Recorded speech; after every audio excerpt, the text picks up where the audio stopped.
Welcome back guys, Kid Dance TV, back again with another video. So ang gagawin pala natin ngayon guys ay mag-ano tayo, no? Mag epoxy floor coating tayo sa plywood na sahig.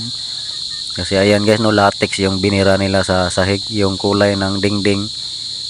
Yun itinirekta nilang nila sa sa sahig. So kumulo po ito guys, no, nung tinisting ng mga tao ng engineer ng lagyan ng floor coating. So kaya ang gagawin namin dito guys ay grinder namin to ng number 36. So ayan guys, no, tatanggalin namin yung latex na pintura at sasapawan namin ito ng yung floor coating ng island. Ayan guys, umpisa na namin grinderin yung sahig, no. So medyo makunat siya grinder guys, no, kahit 36 yung gamit. Gawa ng liquid tile cast yung ginamit na pangmasilya sa plywood bago pininturahan ng latex, no. So yun lang yung nagkakamali sila dahil latex yung pinintura nila.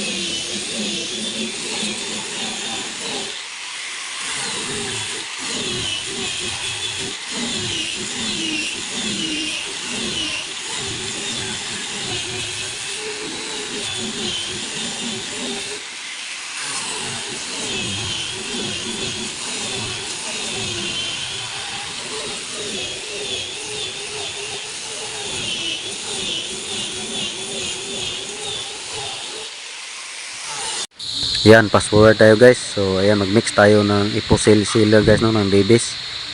So ayan, ilalagay na natin yung hardener niya guys, no. So malabnaw na to guys, no, yung epoxy sealer kahit hindi natin maglagay ng reducer. So haluin lang natin mabuti yung yung bago natin i-apply yung sealer. So napakatibay nito guys, no, sealer na to.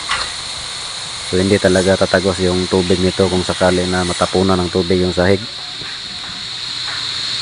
So importante na mag-sealer tayo guys, no, bago tayo mag-apply ng epoxy floor coating.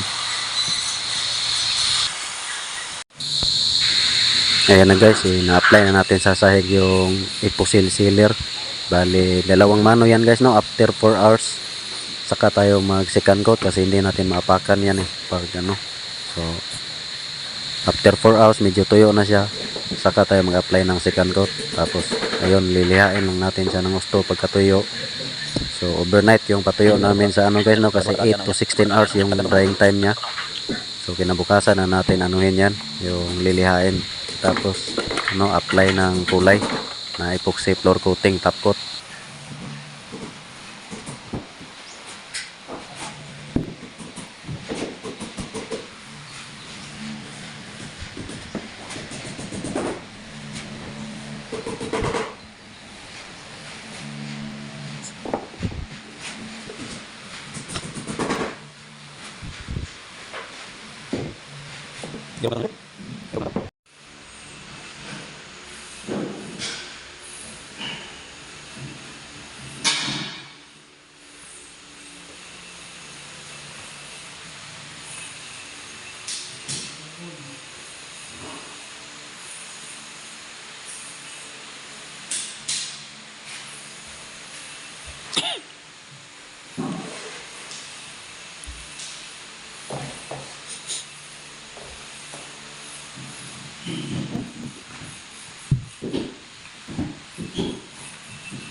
So ayan guys, no, magtimpla na tayo ng epoxy floor coating top coat.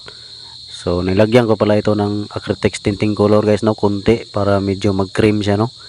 Kasi yung una kasi diyan guys, may nilagyan din nila ng Rosina kaya nag-cream siya.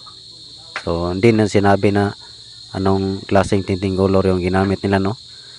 Pero ayan yung gagamitin ko ay Acrytex tinting color para sigurado, no.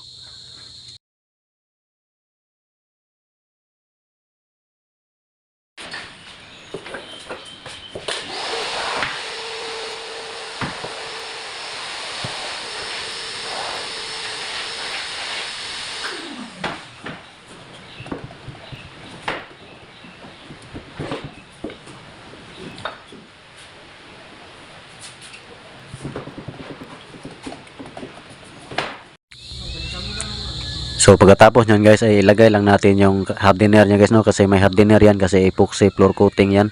So hindi yan kagaya ng mga chlorinated na walang hardener, no. So yan guys ay may hardener, tapos 10% na reducer, no, konti lang na reducer ang ilalagay dyan.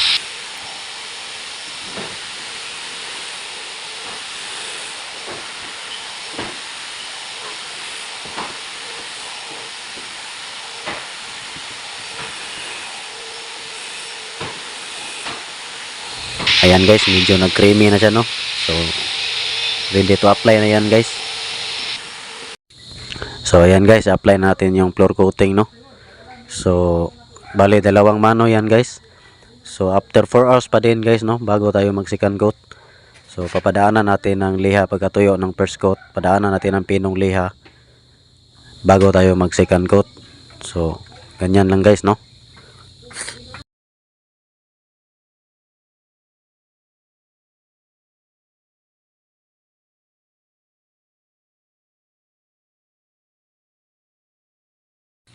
Sa hindi pa nakasubok ng epoxy floor coating guys, no, napakatibay po ng na yan guys, yung epoxy floor coating na yan. So maganda yan gamitin sa mga roof deck, no. So may sealer din yan guys, no, yung sa island, yung epoxy sealer ng island floor coating. So makapal yung nila guys, no, medyo malapot yung sealer ng island, no. So maganda siya pang roof deck, hindi talaga makaano yung tubig yan guys, no. Wala.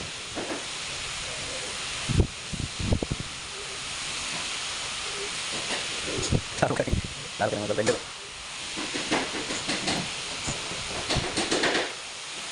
Mali.